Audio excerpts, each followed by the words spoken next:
Bienvenue dans Puissance Cosmique, le podcast qui t'aide à transformer ta vie en t'appuyant sur l'énergie des cycles planétaires et le lien particulier que tu as avec l'univers et avec ton âme. Je suis là pour te montrer que toi aussi tu as cette capacité. Et pour ça, laisse-moi me présenter. Je m'appelle Isabelle Berthelin, je suis une astrologue pas comme les autres. Depuis 25 ans, j'utilise l'astrologie comme un outil d'introspection. Il m'a permis de comprendre le but de ma destinée en profondeur au travers de mon propre thème natal. Aujourd'hui, j'enseigne une nouvelle forme d'astrologie qui allie l'énergétique, la spiritualité et la manifestation consciente. Mon objectif, t'apprendre à transformer tes défis et tes carences en de véritables tremplins pour créer la vie alignée et vibrante dont tu rêves. Je t'emmène sur le chemin de l'autonomie. Si cette intro résonne avec toi, alors installe-toi confortablement, enfile ton casque et c'est parti!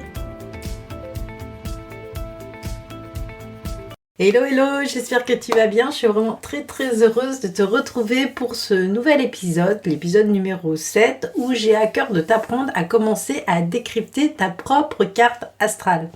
Avant de commencer, si tu veux recevoir ta carte personnalisée, établie par mes soins, tu trouveras le lien dans le descriptif de ce podcast. Si le sujet de cet audio t'a attiré, c'est que probablement tu as envie d'en apprendre plus sur toi au travers de l'astrologie. J'ai commencé à créer cette série de capsules car lorsque j'ai voulu apprendre moi-même l'astrologie, j'ai trouvé cela pas évident du tout, voire même galère. À l'époque, je n'avais que des livres à ma disposition. On n'était pas du tout à l'ère des réseaux sociaux. Oh là là, quand je te dis ça, j'ai l'impression vraiment d'être une vieille lorsque je m'écoute parler.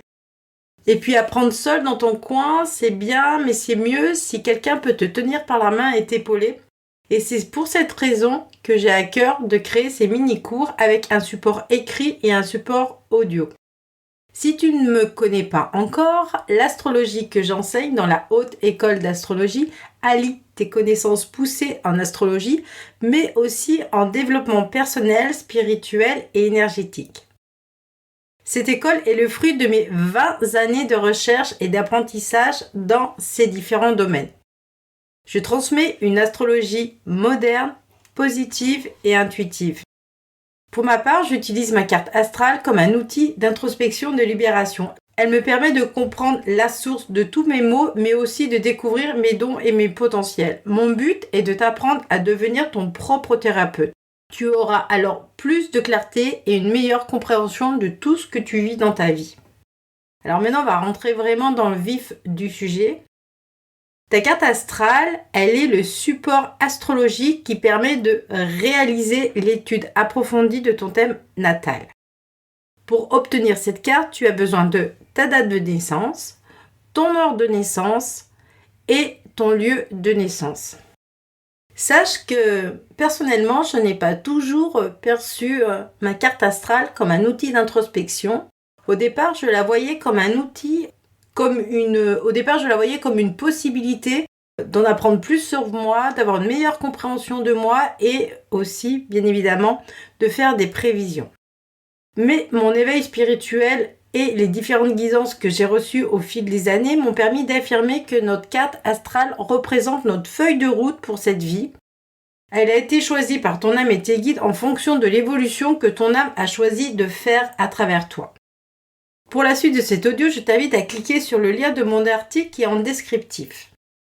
Si tu observes maintenant ta carte astrale ou la carte astrale qui est dans cet article de blog, tu vois qu'elle est divisée en 12 portions de 30 degrés chacune.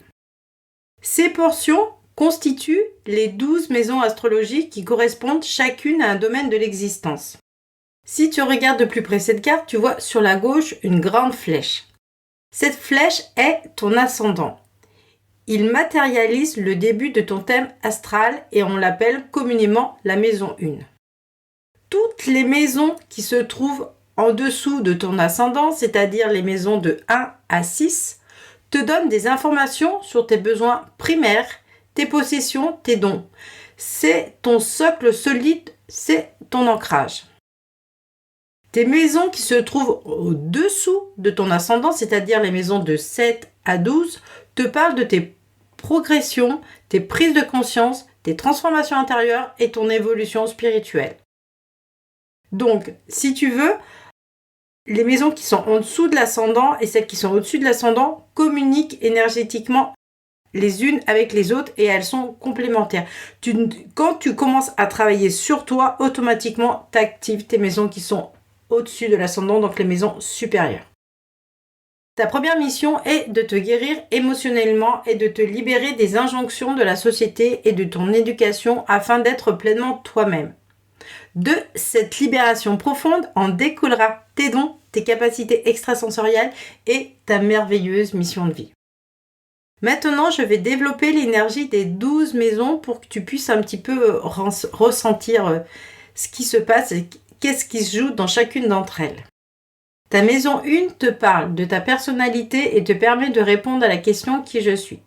Ta maison 2 te parle de tes dons, de ton potentiel, de ta relation à l'argent et à la nourriture, que ce soit la nourriture physique, la nourriture émotionnelle ou la nourriture spirituelle. Ta maison 3 te donne des informations sur ta manière de communiquer, d'apprendre, mais aussi de transmettre les connaissances que tu as amassées pour réussir ta mission de vie.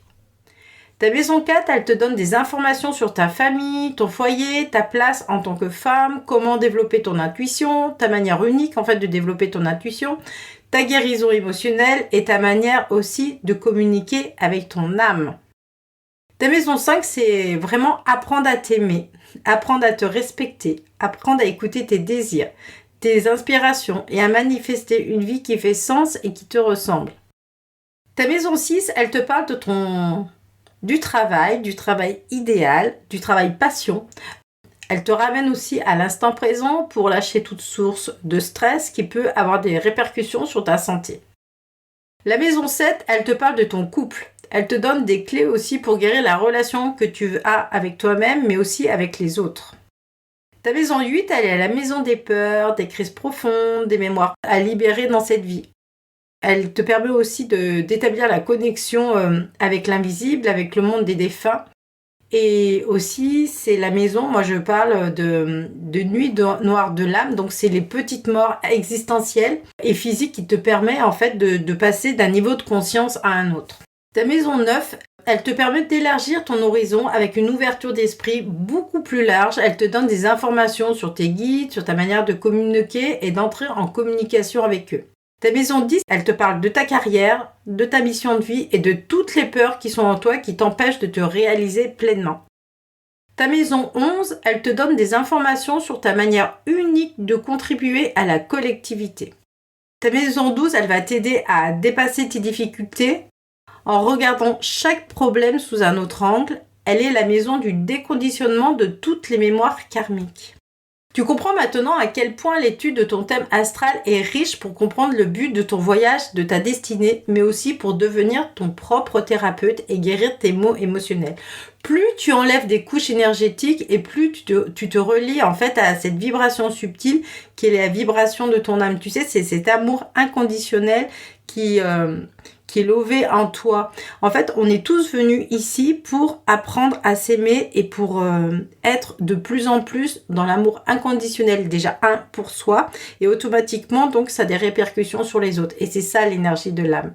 Et à partir du moment où tu es dans une énergie d'amour inconditionnel, que tu es plugué, on va dire, à ce qui te fait plaisir, à ce qui t'anime, à ce qui te remplit, automatiquement, tu peux manifester une vie qui te ressemble et qui fait sens et dans laquelle tu te sens bien et que tu te sens épanoui. Voilà, ce podcast est terminé. J'espère qu'il t'a plu, qu'il t'a aidé. N'hésite pas à me partager ce qui a résonné avec toi en commentaire. Tes questionnements aussi au niveau astro, je me ferai une joie de te répondre. Mets un pouce et partage cette audio si tu penses qu'il peut aider d'autres personnes.